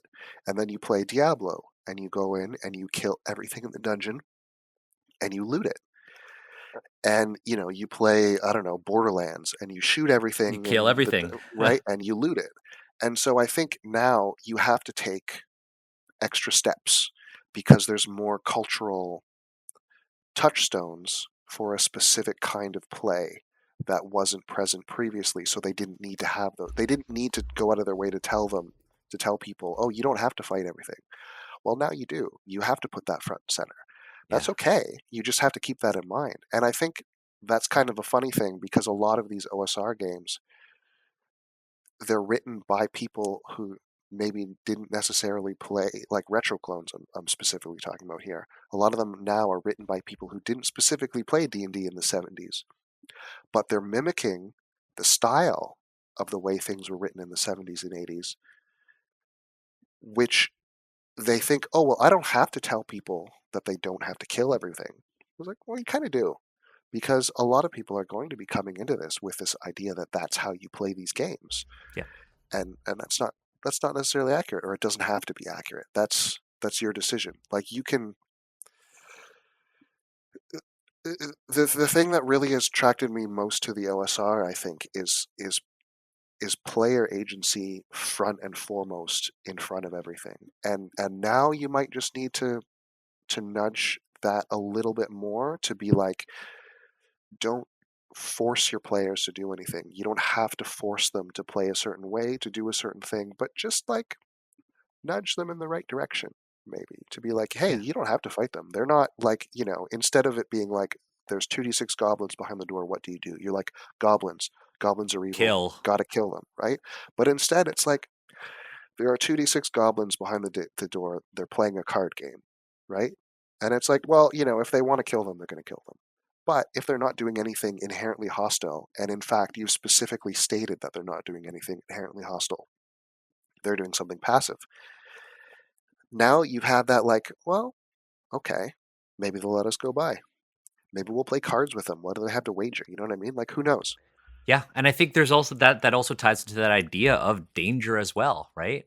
You open the door and you see this, like, a fearsome beast, or this, like, we'll use a D&D says, this gelatinous cube, and it is full of adventurers that it is currently dissolving. Like, you don't have to fight that, because you may not survive that encounter, especially if you're like level 1. Right? You Let's just think, close let's that go door. another way. Close the door, and it's literally that, like, no thank you sort of Yeah. thing. Yeah. But OSR games enable you or encourage you to think that way, because they are designed with that in mind. Oh, if I don't want to go through, I could certainly try to go through here. I'll probably die because this is dangerous. Like, the world outside of the walls of your town are dangerous, right? But there are always going to be creative solutions. Okay, you know what? We can't go through the cube. Can we figure out how to climb on the walls and go over the Yeah. ceiling? Are Go we over going it. to look for a secret passageway? Are we going to, maybe we have some explosives. Let's, put all of our explosives on the goat and hit the goat's butt and send it into there and blow it up. Like, you can do that. And OSR games enable you to have that kind of creativity. If you There are a hadn't couple told me that you had played a funnel by saying strap explosives to a goat and throw it funnel at player. something, I would immediately, funnel player, immediately. Yeah. There was this one funnel we played where we had to walk across an invisible bridge. And we were like, Go. who's got a staff? Okay, we're Right. starting to feel it out. And instead of let's just run. Actually, one of the players was like, I'm just going to take the lead. Fell off. And they were dead. And just like, well, now we know not to do that. Right. And it Yeah. was like a narrative moment that all of our characters were like, oh shit, we're in danger. I also think of like there's a pretty a clip that's going around from the new D&D movie of them using like Speak with the Dead, and it was like the Yes. most D&D thing. I think it gives me hope about the movie, honestly, and it's just like them constantly fucking up, right? When I look to some of our questions, we had one Charlie asked, um, do you know of any OSR titles with lots of meaty mechanics and options on them? It sounds antithetical, but I might as well try asking this question. It's actually not antithetical because in this episode, we've talked about how a lot of OSR games are full of procedures. They are optional. You can use Oh yeah. them. There are OSR titles that have no rules at all, like Thousand Islands or Meaty, Hyperborea. meaty procedures. These books are great, by the way. But They're like, so ridiculous.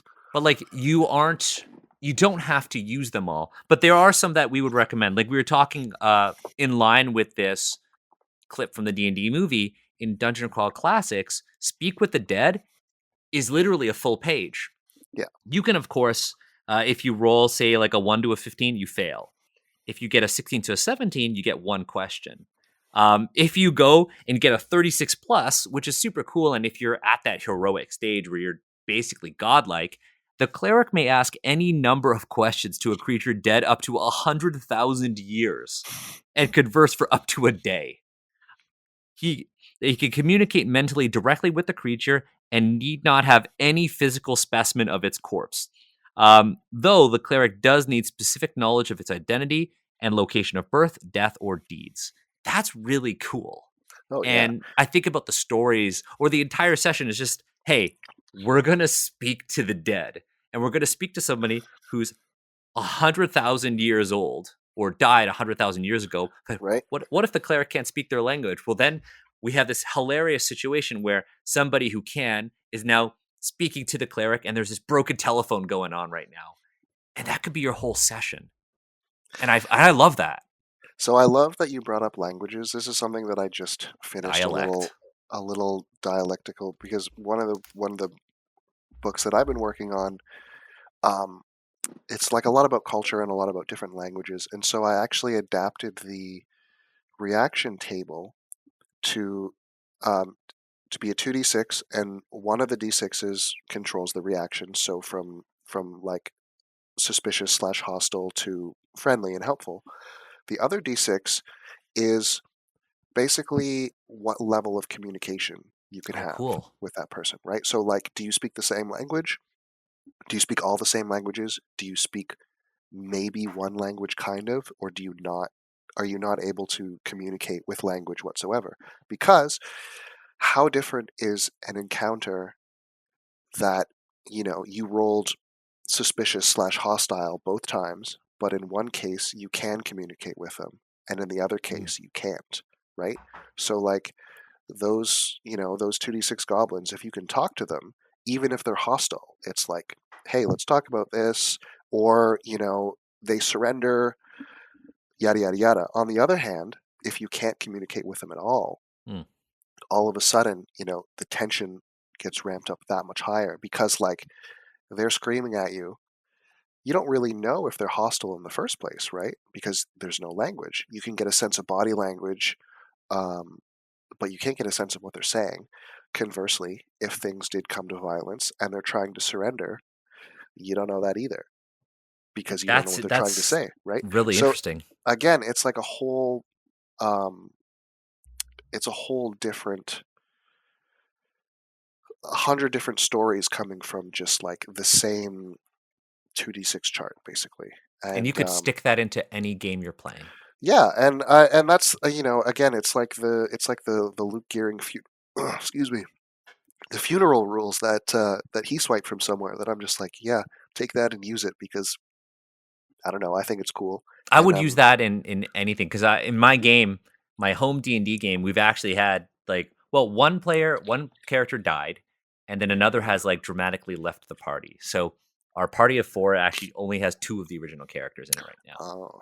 Funeral rules would have been really cool, except the character who died, they didn't have time for a funeral. but we could do it now. Yeah, why not? So I think to answer the question of like, hey, are there any meaty mechanics and options? I think the answer is twofold. A, there are games like Dungeon Crawl Classics that have tons of meaty rules that are really, really interesting and evocative. But as a core part of the OSR's sort of design philosophy of portability, if you see something meaty in one game and you enjoy maybe a rules light game, or maybe you enjoy something in like Mouse Ritter, take that meaty procedure from one game and use it in your Mouse Ritter game. Yeah, just you end up with like a Frankenstein of a system, and I think that's like kind of the beauty of it. It's like Lego. Yeah, it was like I was saying about how systems are just your personal house rules. That's kind of what it ends up being. Is you just take things from the systems that you like, and you throw them all together. Yeah. I think that's the way it should be, anyways. I will say this for people who are looking for an entry into the OSR, like Mouse Ritter is a really cool self-contained one that I highly recommend. Production value is really high. Mothership, if you're looking for something sci-fi and horror. I think if you are like a 5e person and you haven't played some of the earlier editions of D&D, or you're not into like Pathfinder, the one I would recommend is 5 Torches Deep. Yes. 5 Torches Deep is basically 5e stripped of all of the fluff and with procedure added to it. So there are rules for dueling. So you can think about like your stances and the weapons that you've got. There are rules for wilderness travel, rest, grievous wounds.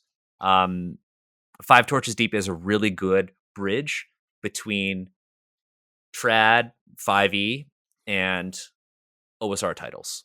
I think 5 Torches Deep is the perfect one. If you're looking for something that's different from, say, Pathfinder, and you're a Pathfinder person, Dungeon Crawl Classics is a really natural bridge, and introduction to OSR themes, like some meteor systems, but also the idea of danger as well. Those would be my 2 recommendations for like meaty systems, but also on top of the idea of just take what you want from other systems. Yeah, I think DCC definitely. I'm gonna throw in, especially for meatiness, and it's more just because there's so much stuff written for it, is Basic Fantasy. Oh yeah. Basic Fantasy RPG. First of all, it's pretty simple, especially if you have like 5e experience or 3.5 experience. It's an OGL game. It's like D20 plus mod. There's a ton of books for it. There's a ton of modules for it too. But the coolest thing about Basic Fantasy to me is that Chris Gonerman has all of the PDFs up on the website for free, or pay what you want, and all of the physical copies are at cost. And it's a total, like, it really embodies not just like the sense of DIY as far as the writing or the mechanisms and stuff, but also just as like, here are books. Please take these books. Enjoy. And there's a really great community around Basic Fantasy RPG too, and just like Chris is a really swell guy so I have like, it's one of those things where if you're looking for something that has a lot of depth and like complexity to it, there's so much stuff that you can add from all the other supplements to Basic Fantasy that you can add on top of it. And if you like collecting books, you can get them all at cost, right? And it's just like as a community DIY experience thing, it's like, yeah, these games are for everyone and should be easily available and accessible. And I think that sentiment is is not what many folks would actually expect out of a conversation of the OSR.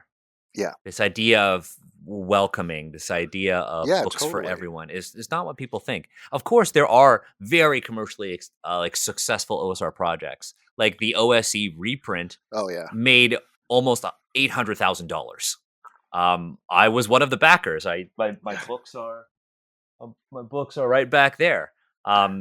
If you're a book collector, the OSR is where you want to be because everything is beautiful. And the cool thing about things like Mothership, these fit in comic book bags and boards. Yes. So easily.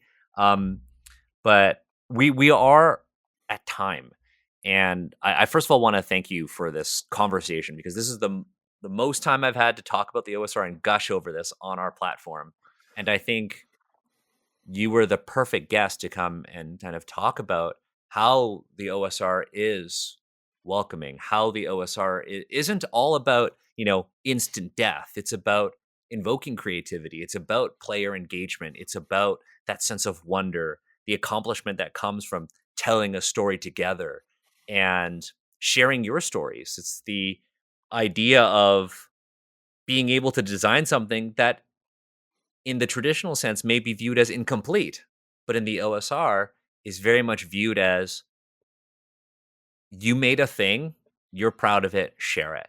You made this Yeah, cool table, you made this cool procedure that you could use in any other game, go for it. And I think that's what makes the OSR special, and it's why I hope more people interact with it. Now, that said, if you are into OSR games, you should 100% follow Nora, follow Monkey's Paw. Also, if you want print, you should be going to monkeyspawgames.com, because there's some really cool shit on there. I'm looking on the website right now. There is a thousand island section. Only one thing is in stock. it's all Uh, gone. it's all gone. But there are some incredible games on there that I think deserve attention. Um, I know you're also like working on your own stuff too. Yeah, so finally, after 3 years, Unconquered's coming to print, so that should be arriving just in time for Breakout, which I'm very excited for. Are you bringing Um, copies to Breakout? if they arrive, they're supposed to. So Okay, fingers are crossed. bring in cash. Yeah, and then of course everybody who backed it, everybody who bought it, as soon as the copies show up at my doorstep, they are going out. You can't see it, but there's a giant stack of mailers like ready to go, basically. Like Amazing. as soon as I have books, they're going out the door. So, but yeah, there's a lot of really fun stuff in the scene, and I think a lot of it is just like there's some of the best writing I think in tabletop games, just from like a varied perspectives, DIY perspectives. Like you said, like incomplete thoughts that people just sort of have run with anyways and have produced something really cool. And we've talked about tons of these people who have made such amazing things, like you know um, Isaac Williams and for Mouse Ritter, Yeah. Leo Hunt, Varn, Diego Noguera, um, Bastards by Micah Anderson, which I didn't even get into, but that's Beautiful like cover. amazing. Oh my And god. yeah, there's like a huge little community that's building out of that right now. Matthew Morris, who's done a ton of Mouse Ritter stuff with Burnpile, Luke Gearing, who also wrote another adventure for Unconquered, Where the River Meets the Sea, which is also coming to print, which is very exciting. Um, yeah, there's like a ton of really talented people in this scene who are making a lot of great stuff that I would, if talent resulted in financial success, they would all be millionaires living on private islands at this point, kind of thing. Hmm. Because like the stuff that a lot of people are creating in here is really cool, and it's been a lot of fun, even just in the last few years, to see how the scene has grown and attracted new people and created these new little micro communities like Mouse Ritter, like Bastards, like Mothership's been around for a while, but that community is getting bigger and bigger too, and all the stuff that Nate Tremay's doing, like there's a lot of really fun stuff. Yeah, and there are a lot of really diverse voices in here. I mean, you mentioned like Diogo, like the only creator that I know who's like really big creator coming out of Brazil, right?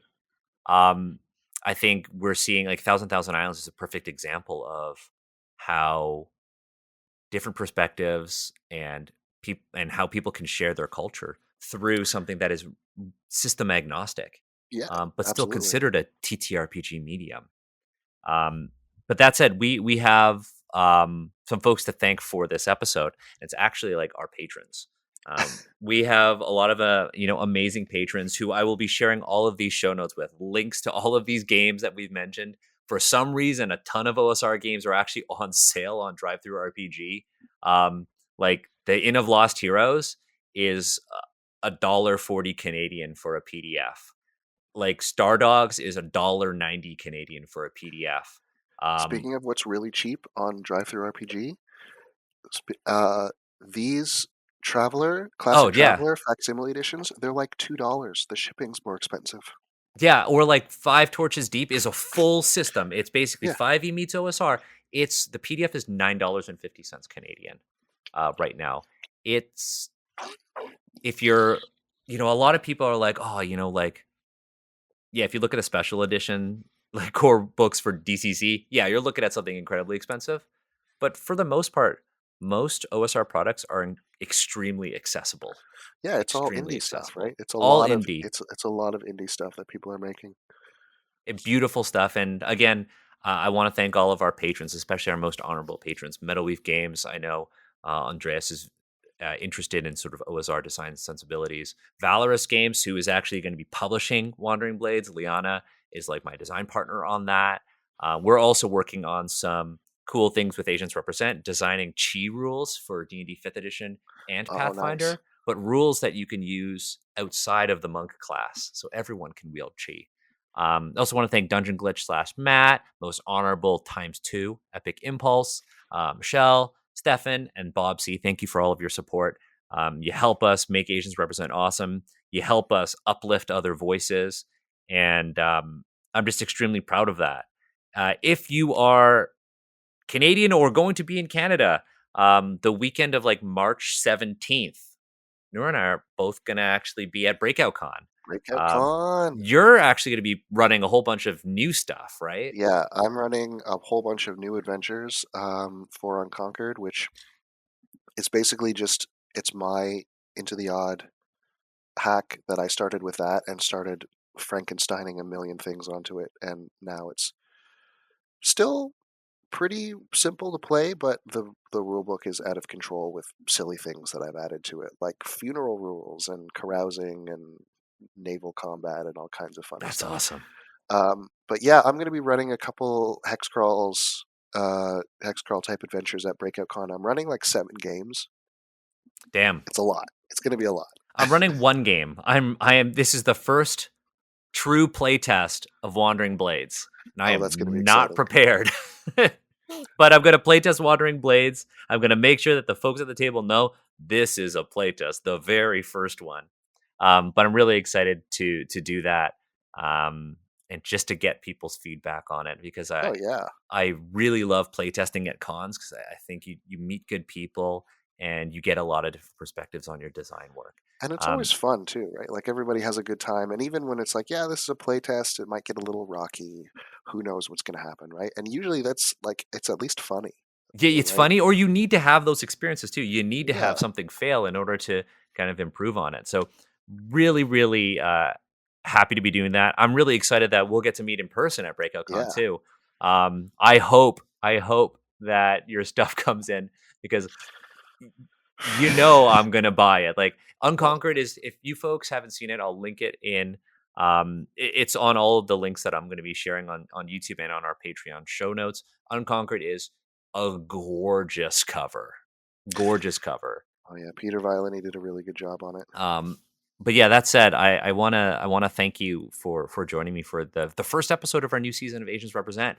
Well, thank you so much for having me. I was so happy that you reached out, because I'm like, oh yeah, like of course, yeah, absolutely. Let's do it. And look, honestly, like, thank you for like reading my DM. Thank you for like, I mean, if you hadn't introduced me to Vaults of Varn and Errant, I probably wouldn't have come up with like Wandering Blades. Well, I can't wait to see what it turns into. I will probably go to you with many questions in the future. Yes, but if folks are interested in the OSR, please follow Nora. If you want to buy games, support like local retailers, small retailers, go to Monkey's Paw Games, buy all the incredible games that honestly you probably won't be able to find elsewhere. A lot of OSR games have really small print runs, so get them while you can, and just make your bookshelves look gorgeous. Because these are statement pieces. Let's be honest, they're incredible. But that said, thanks everyone. We'll see you in 2 weeks for another episode on Asians Represent. We're going to be talking about decolonizing TTRPGs Cannot wait for that. And if you're in Toronto, we'll see you at Breakout Con. Bye, everyone.